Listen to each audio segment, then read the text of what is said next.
ചെയ്തിരിക്കുന്ന കിച്ചണാണിത്. ഇതിൽ ഏകദേശം ഒരു ബ്ലൂ ആൻഡ് ബ്ലാക്ക്, ഇത് ബ്ലാക്ക് ഗ്ലാസ് ആണ്, ബാക്കിയെല്ലാം ബ്ലൂ കളർ ഷീറ്റാണ് നമ്മളിവിടെ ചൂസ് ചെയ്തിരിക്കുന്നത്. ഇതേപോലെ നാനോ വൈറ്റ് ടൈലാണ് വരുന്നത്. മൊത്തത്തിൽ ഈ നാനോ വൈറ്റ് ടൈലിൻ്റെ കൂടെ ബ്ലൂ വരുമ്പോഴത്തേക്ക് കാണാൻ ഭംഗിയുണ്ട്. ഇവിടെ നമ്മളൊരു ടോൾ യൂണിറ്റ് സെറ്റ് ചെയ്തിട്ടുണ്ട്. സാധാരണ നമ്മൾ ഈ വരുന്ന ഭാഗത്തു നിന്ന് ഒരു ഡോർ തുറക്കാനുള്ള സ്പേസ് കഴിഞ്ഞിട്ടാണ് ഇത് സെറ്റ് ചെയ്തേക്കുന്നത്.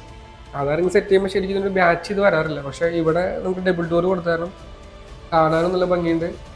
അതേപോലെ ഉള്ളിൽ നമുക്ക് ഫുൾ സ്റ്റോറേജ് കിട്ടും.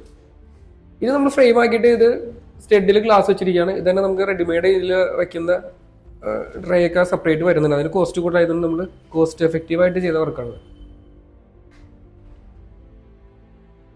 പിന്നെ വരുന്ന മേളിലേക്ക് ലിഫ്റ്റ് ചെയ്യുന്നത് പറയുന്നുണ്ടോ,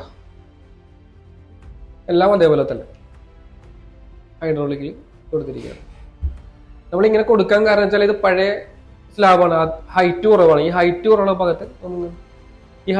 ഭാഗത്ത് നമ്മളത് ഓപ്പൺ ഡോർ കൊടുത്തു കഴിഞ്ഞാൽ ഇഞ്ചസിന് ചെറിയ ഇളക്കം വരും.